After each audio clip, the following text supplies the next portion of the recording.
a tall tower, a steel dish, and a technology that's changing the face of a nation.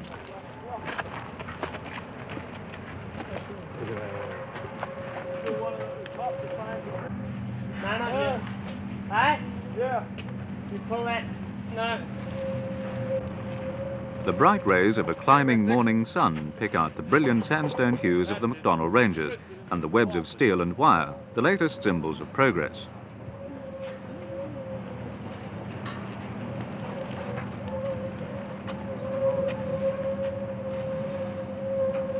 That'll do you. For PMG technicians who set up the equipment, this was almost the end of the road. For the ABC, it was not quite the beginning. The DCA tower above Heavitree Gap transmits these pictures to Alice Springs, and not much further. It's intended to serve the populated town area primarily, but viewable pictures will be received up to 20 miles away. Much depends on the receiving antenna. A poorly located indoor one will mean a poor picture.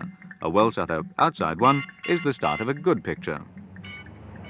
The Alice Springs television pictures start here at Collinswood in Adelaide, 1,000 miles away, and perhaps a week earlier. It's here that all the programs are put together.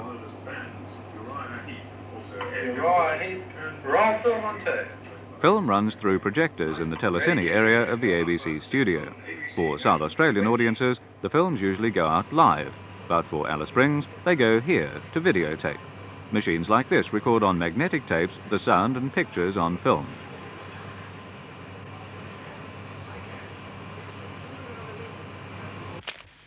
The programs go to Alice Springs like baked beans do, in cans. When the tapes are in these cans and on their way to the airport, control over their content has ended. They can't be lengthened or modified in Alice Springs. The entire business of compiling the programs starts and ends in Adelaide.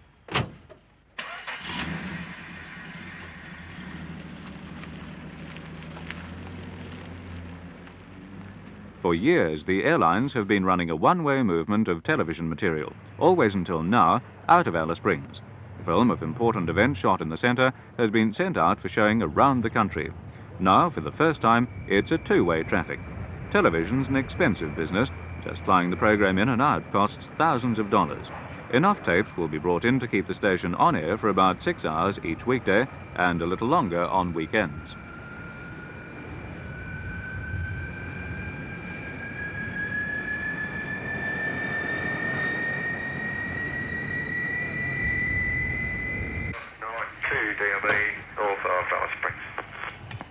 Tango Juliet Alpha, wind calm, clear to land. Okay, Juliet Alpha. The roar of a landing jet echoes the boom of the expanding city.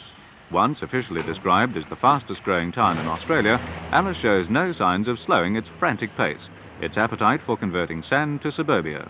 An independent survey has shown that the population is more stable than that of Darwin and that development of businesses and building is more localised than elsewhere in the territory. About 1,000 houses are being built each year.